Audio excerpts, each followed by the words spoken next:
This is my chair that I made in 3ds Max, and you start with making the seat first.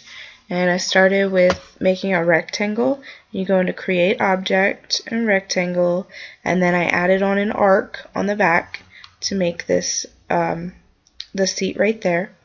Then I added on the front legs, and you do that by saying create new object, geometry, and you say standard primitives and box. And then I made the box for the front leg, and we had to add on a bezel or a bevel, and then we also had to just mess with the different I had to break it up into different sections so that I could manipulate each one individually.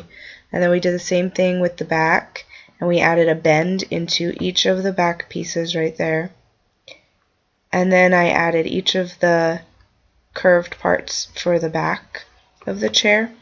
And I first made the top one, and I messed with the thickness and the curve or the bend.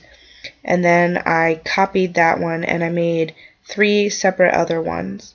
After I did that, we made this curve down here by making a copy of the seat and then just taking away one part of the edge, and we made the bottom part of the wood.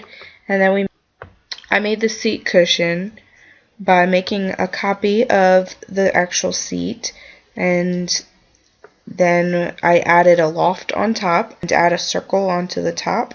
There's the circle right there.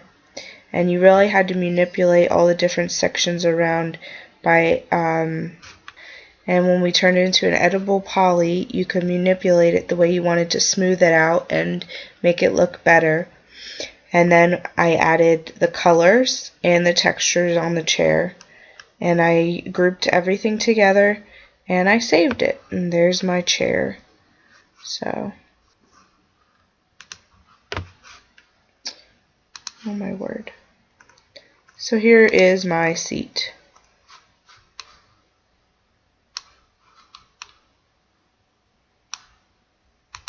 There's the left view, the top view, and the front view.